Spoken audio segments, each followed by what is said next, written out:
কেরামকে বলে, ও সাহাবাই কেরাম, ওই যে আমার পাগল কে যেন দৌড়াইতেছে, ওই পাগল রে ঠেকাও, ওই পাগল মনে হয় আর বাঁচতে পারবে না, ওই পাগলকে ঠেকাও।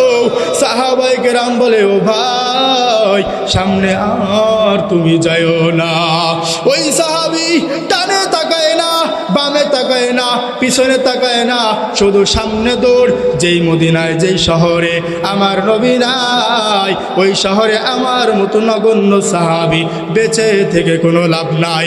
চিল্লায়া বলেন ঠিক কিনা?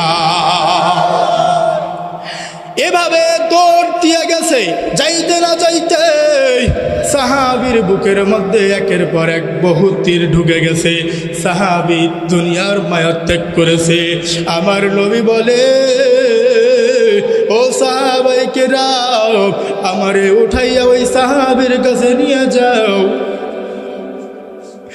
আমার নবী চোখের পানি ছেড়ে ছেড়ে কান্দে, আরে আমার পাগল, এই কেমন কাজটা তুমি করলা?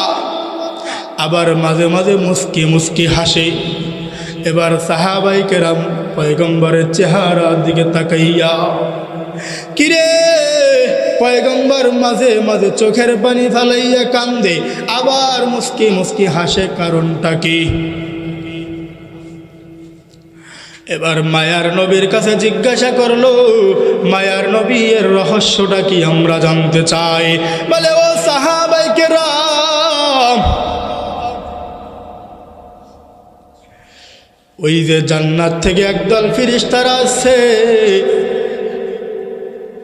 একটা রুমাল নিয়ে আসছে, এই রূহটাকে, এই লাশটাকে গোসল করাইতে দিবে না। এই রূহটাকে জান্নাতের মধ্যে নিয়ে যাবে। তারা টানাটানি করতেছে, ফেরেশতারা টানাটানি করতেছে, কে ওই রূহকে আগে জান্নাতে নিতে পারে। জোরে কন্যা সুবহানাল্লাহ। তো মায়ার নবী আবার চোখের পানি ছেড়ে কান্দেন কেন?